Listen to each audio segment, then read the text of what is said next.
Harvesting these two was interesting.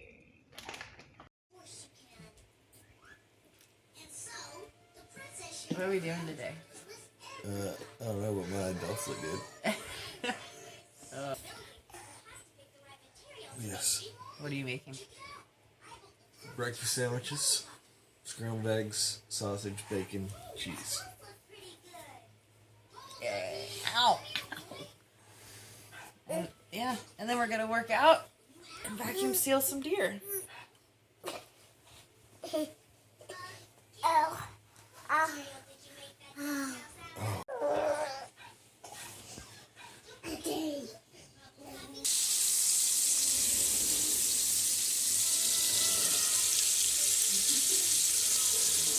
How clean that is.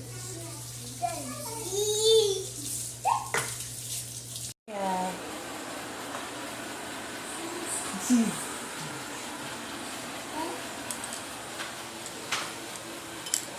Breakfast is done. Beautiful breakfast sandwiches.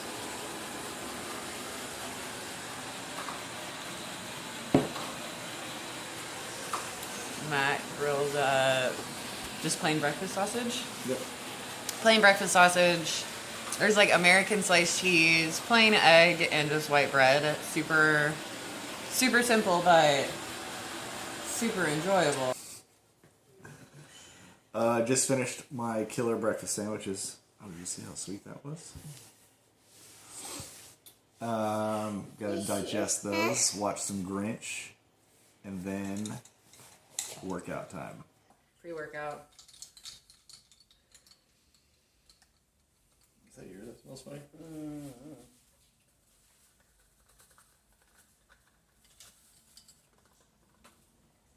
Ugh.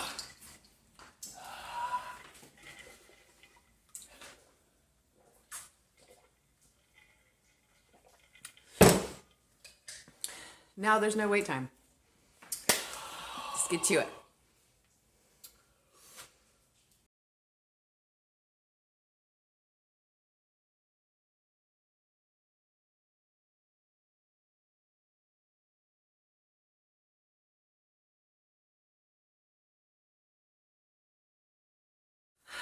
Hey, workout done. 30 minutes.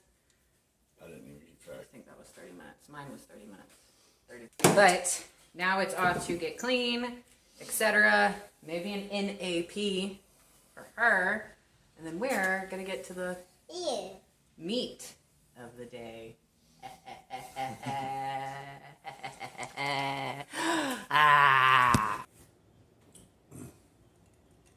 Such and such hours later. Arya is asleep. And we're, how many hours? Like 3. 3 hours later. Arya is asleep for the second time. We're cleaned up, so we're actually going to get to the earphone. That's going to take you outside so that you can see what he does with the 2 button buck that we got this weekend. And how we get them ready to be vacuum sealed. So he's going to take you on that adventure. So we keep our venison in this big cooler for, depends, sometimes 5 to 7 days. This has been in here, we went hunting on Monday, and it's Friday, so technically only about 4 days. But even once you get it into a vacuum sealed bag, you can leave it in a refrigerator or a cooler and age it even longer. But all the blood's drained out of this. So now we're going to drain the water out of the cooler. Are you gonna help me? Okay. You're gonna help Daddy.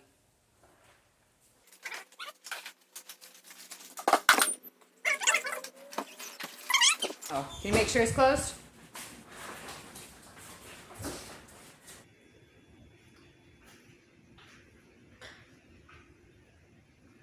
This is so clean. It doesn't need. You sure? No hair? No nothing on it? I can spend the next 2 minutes while you get a bag ready. Okay, well, harvesting these two was interesting.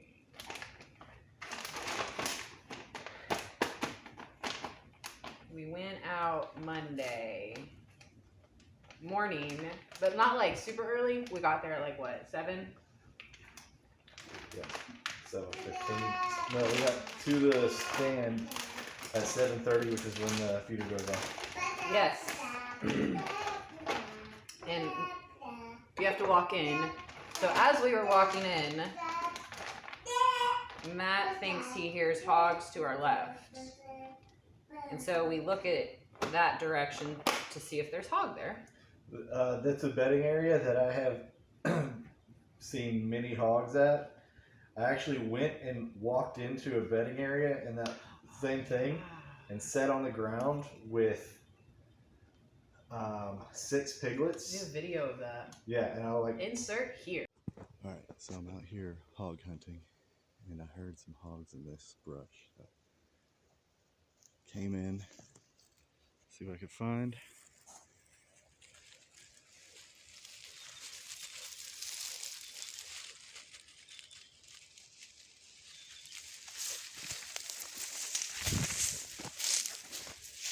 There's 2 walking out there, 3 more down in there.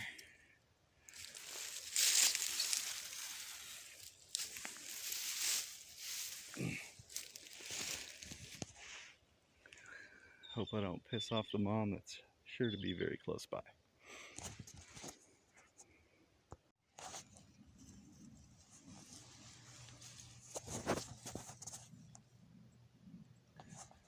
The mom ran off that way. There's about 4 pigs in there.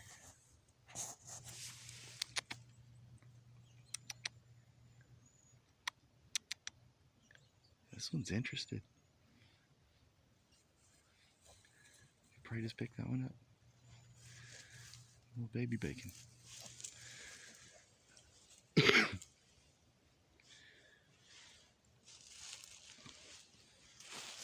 Met some of the piglets and just hung out there while I was out there hunting. I scared the mom off, and then I just kind of sat down with the piglets and hung out for a little while. Yeah, so he's like, the pig was with an AR-10 in case the mom came back. So we're looking, to the left, and the feeder is 175 yards away or so. And then we look, and he sees that there's deer. He spots the deer at the feeder, and there's like 7. Well, when I first spotted them, there was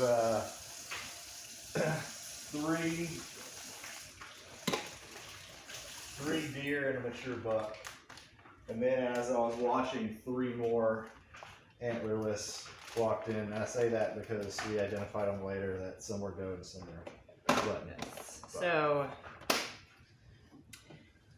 since it was my second time out, we were going to try to get another tag of mine filled. So I took the first shot.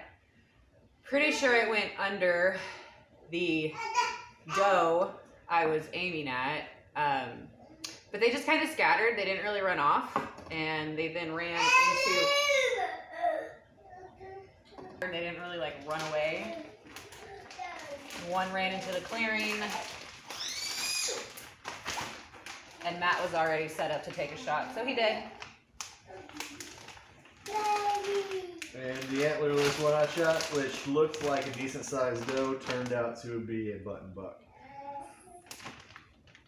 But on my trail camera, I have one image of 7 big 4 or 5 year old 8-point bucks that are in a bachelor group throughout the summer. So we got a ton of big bucks on that. I would like to get one of those. I would like to get one of those this year. I only have a buck tag left. I have 2. I have 2 buck tag.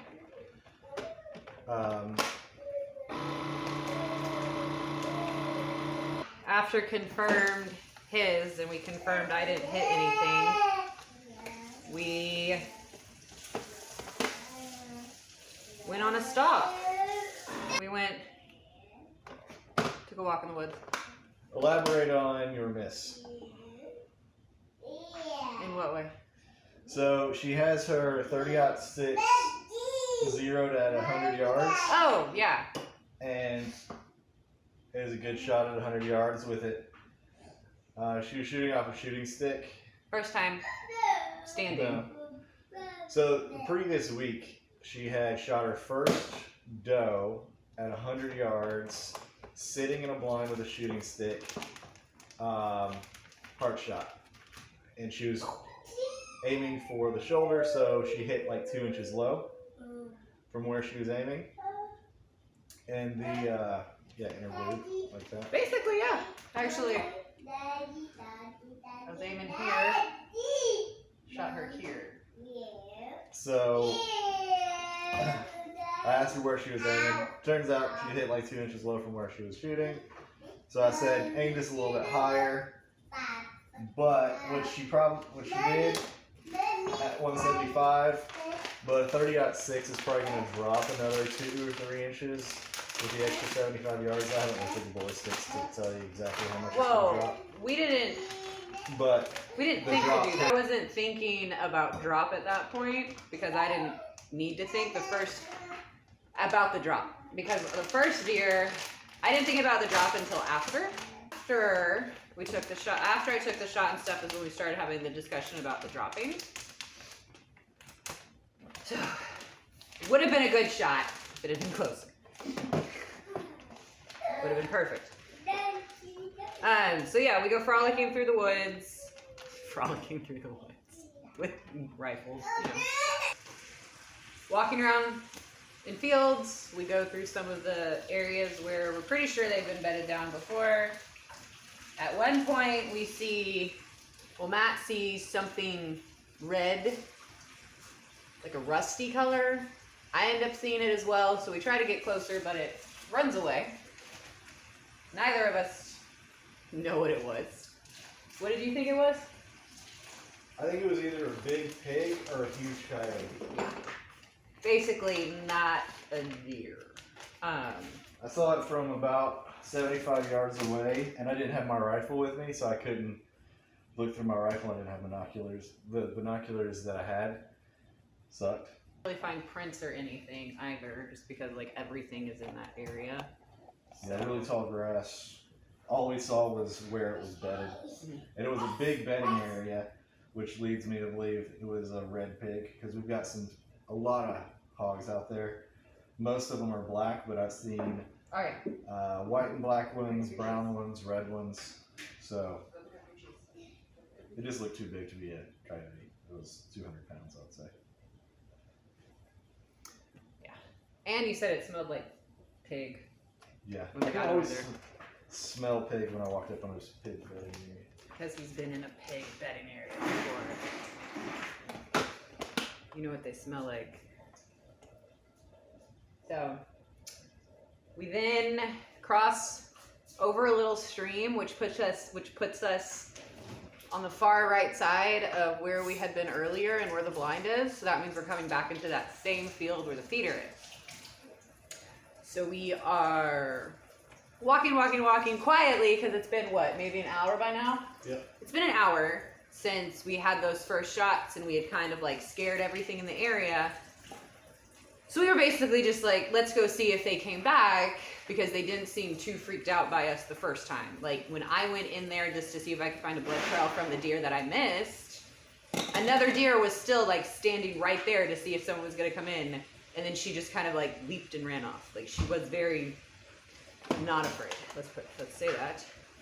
I'm in front, so that if something is at the feeder, I can just stand there. Because when we walked up the first time, I was holding her shooting stick and I was walking in front. So I had to just pause and hold the shooting stick and not move. And she had to walk up behind me from 10 yards back without anything seeing movement. So we weren't going to make that same mistake again. So he was holding the stick still, or stick as well. Come right around a little tree. So only I am in the field facing the feeder. He's still behind this tree, so he can't see anything that's going on right now. I step out and immediately see a deer standing by the feeder, looking right at me, just outside of like the feeder's fence. So pause. He hands me the shooting stick. I get set up, put ears on, like How long did it, this was like what, a minute, but it felt like 5, that everything was happening because you're like having to do it so slowly. And then It was probably 2 minutes. We did take our time to not move or anything. yeah, but you know, shaking and everything because your adrenaline's just like, I don't know if maybe yours was going too. Definitely not as much as the first time I hunted. But this one was intense because it was staring at me, like it knew something was there. I ended up aiming a little bit higher than the first time, plus we were also a little bit closer. So I did aim a bit higher because we had already talked about the drop. Mm-hmm.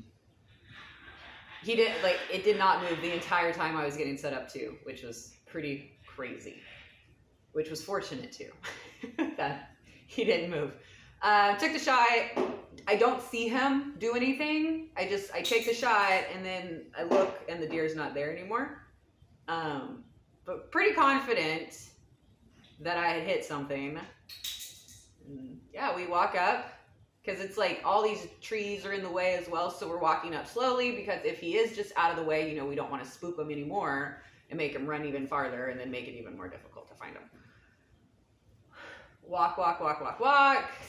And we were far away. Start coming up, we start seeing blood, bright pink. It was, yes. It was, as soon as you saw it, it was boom. Like, it was a long blood. There was no hiding that there was blood on the ground. And then just 15 yards from where he had been standing, he is now on the ground. Done for. Completely still, nothing left in him. Ended up being a double lung shot. Mm-hmm. And he went down immediately. I've gotten a few double lung shots and I had never seen it. Literally, I thought it ran straight back because there was such a solid blood trail, but it actually was exit spatter that went 10 feet behind the impact. That actually had gone to the right, which I had never seen that before. It was pretty interesting. Yeah, exit that big. So, Can we put these in a bag? ended up being 2 button buck that we ended up getting. So that's why we keep saying antlers instead of doe. Yeah, so there were... So now we believe there's a buttload of male deer on that property. We saw 7 deer. Yeah, this is good. The loin. Yeah, there was a mature buck, and then 7 antlerless deer.